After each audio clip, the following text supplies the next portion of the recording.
Hello, friends. Tonight's our night. Day 60. Bars closed. Bars closed. With every beginning comes an end. Tahoe is sitting here quietly on the floor like a dog rug. Very cool. I'm in the crow's nest, and I'm happy to report that it is in kind of perfect order.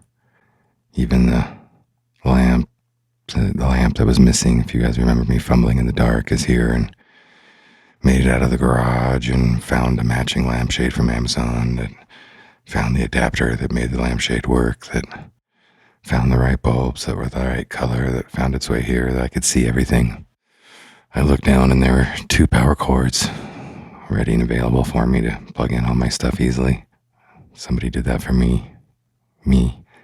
I knew that my Tascam would turn on no matter what, because every time you plug it in new, it does. And when it turns off, you take it out for 30 seconds, 15 to 30 seconds, plug it back in, and it works every time. Not a mystery. Let's see what else is kind of, I actually am sitting here with a hot cup of tea. I am warm.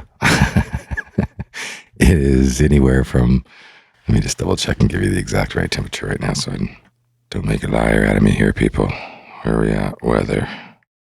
What is the temperature here in Story, Wyoming at the moment? Last I checked, I think it was about the same. So -8 degrees here -9. All right, so we're making progress. -9 degrees. I am toasty warm here in the crow's nest and throughout the house.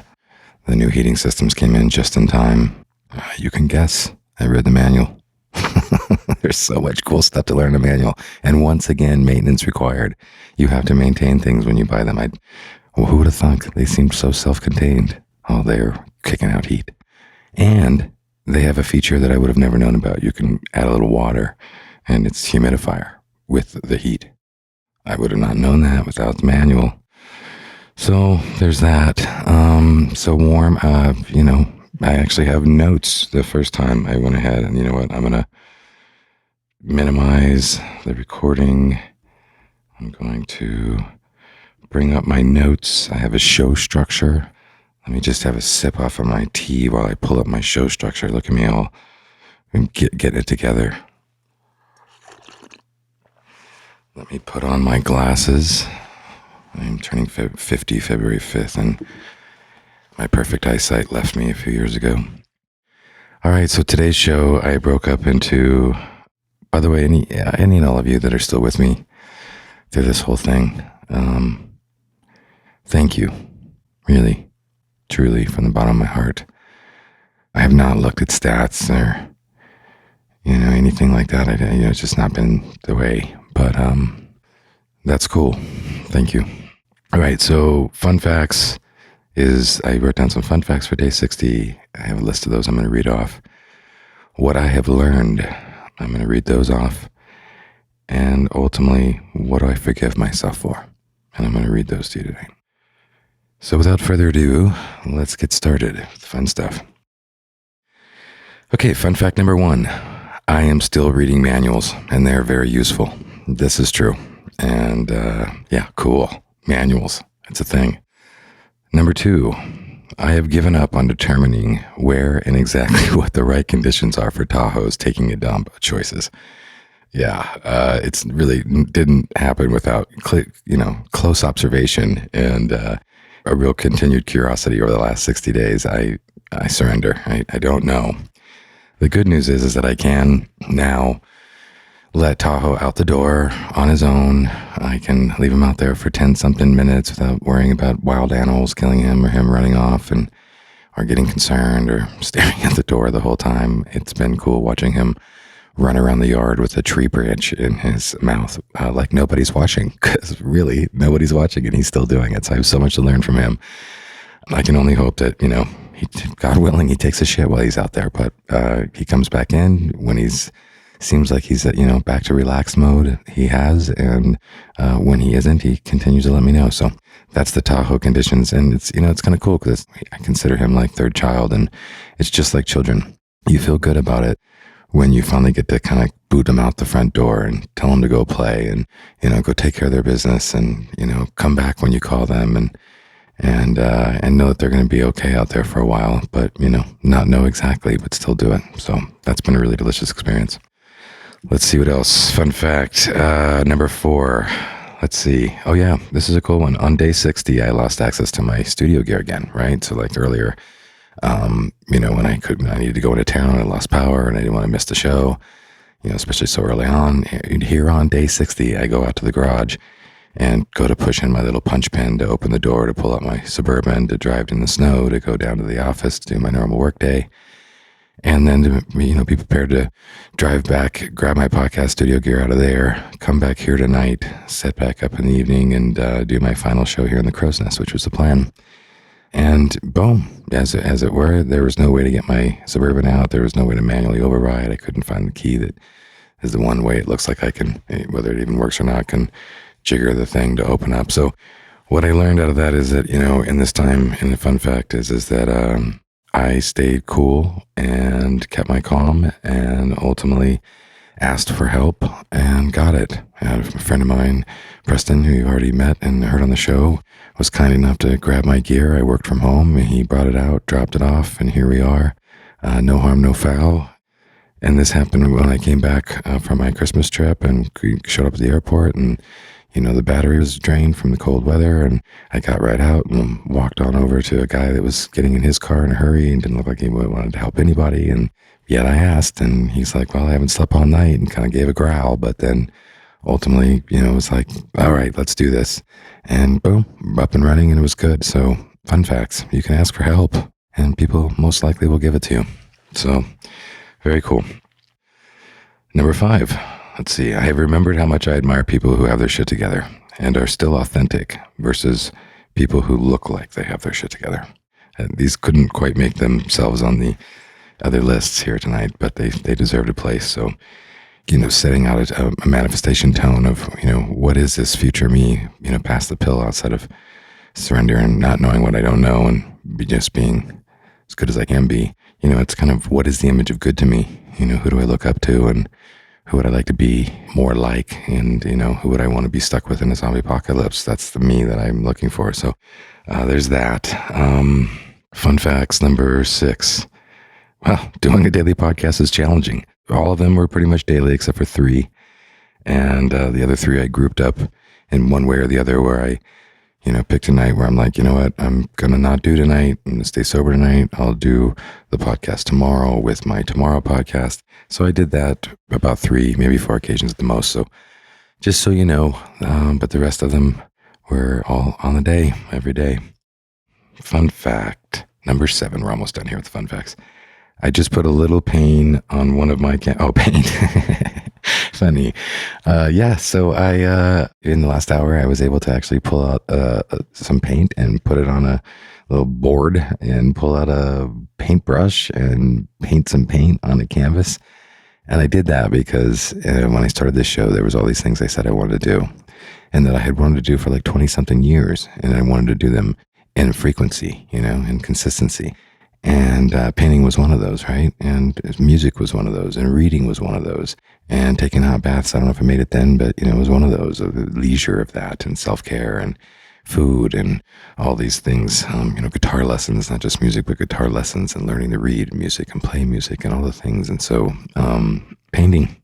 So we slid into home base, got painting in day 60, doing all the things.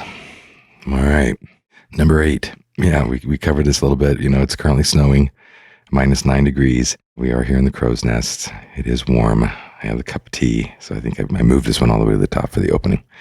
I have notes, all the stuff. So, and fun fact, the last fun fact for tonight is I do have a little ritual. My mom gave me these kind of meditation cards long ago. I'm the kind of person that if you look around my house, most of the shit I own is stuff that were gifts to me or meaningful to me that I've collected over many moons, and I'm always amazed that they made them through another move. And so this has been a ritual I've done for a long time. And at the meditation table, I kind of give it up and just kind of put myself out there and say, hey, if there's any, thing I should know and learn or pay attention to or meditate on or pray on, appreciate you giving me some insight when I pull from the cards. So in the beginning, I would only allow myself for many years just pick one. Over the time, it was clear that there was a couple in hand that made sense that needed to come out. I could feel it. So tonight I picked two, and it was release and observation. Release and observation. So make sense of that of what you will. Those were the two cards for tonight. All right. Boom. Look at this. You know what I'm going to do? I'm going to take a little puff off my pipe because I don't smoke cigarettes anymore.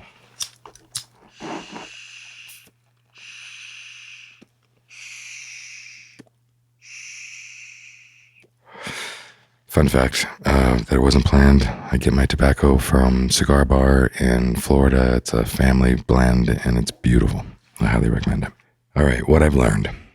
I think I'm just going to read these ones right off and just kind of go narrative on them, all right? Best I can. I have learned a lot about myself, but most importantly, our beliefs shape our lives. This is obviously not new information, and that I am personally not a wishy-washy person of any kind. When I'm in, I'm in. What I've learned. Number 2. Most of my addictions and need for excess is surely from my pain and grievances and a belief that life is against me and is not fair. It's my way of coping and trying to make something beautiful out of my perceived shit. Number 3. I've learned that life is actually experienced, for me at least, as easier when I drink and smoke less, not harder. And when I allow good things into my mind and body, while simultaneously feeling hopeful, grateful, and content. Number 4. I've learned that one's entire life can change 180 degrees in 60 days. Number 5. I've learned that self-discipline and good deeds is likely my best chance of making any positive impact to others in my life while alive in the flesh. Number 6. I have finally grasped that I am lovable as I am. Number 7. I have learned that I have a lot more to learn. Number 8. I now also grasp that being true to oneself and others isn't hard. It's actually our true nature. Life has somehow perverted that belief for many of us, and we are frankly, often, living a lie. I have learned that I truly do believe in a higher power, and that we are all one. I finally prescribe that love is the only savior, and promise of a new earth and a livable world. I now also believe that there is more to life than what meets the eye. Number 12. I actually do believe that my future self is thanking me. Number 13. Most epiphanies happen in one's life's stillest moments. And last, number 14. I have learned that pride is a motherfucker. So in order for me to move on in this new life with the new pill taken, new chance, new choice, I have to forgive myself for all the things that held me back from this moment up until now. So now at the end of the show, and the end of this first season, I will read off what I forgive myself for. I forgive myself for not trusting love more when I had it in hand and in heart. I forgive myself for not being able to provide for my children and my family and my lovers the way I wished I could have. I forgive myself for not having educated myself more over my lifetime.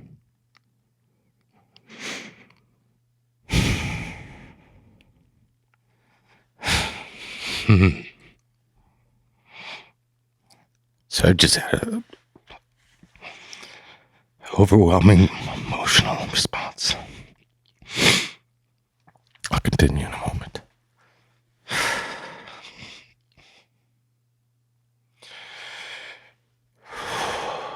I forgive myself for the times that I have been unfaithful in my relationships and or hurt the ones that I have loved with my thoughts and actions. I forgive myself for not always being at my best. I forgive myself for all the times I unwarrantedly criticized and judged others, which furthermore distanced myself from others and degraded them. I forgive myself for not listening more and speaking less. I forgive myself for missing or not acting on painful cues and clues that had I done so, maybe these people that I love might still be alive today, or at least less damaged. I forgive myself for not providing more to my community and more community service than I feel I could have and should have. And I forgive myself for being so hard on myself, and therefore emotionally less available for others. Cheers, my friends. Longing for something for too long ultimately turns out to be a bad thing. Poison, if you will. There comes a time when we must quench our thirst, but I do recommend we never quit on ourselves a day too soon. Day 1. Bottoms up, my friend. Bar is open.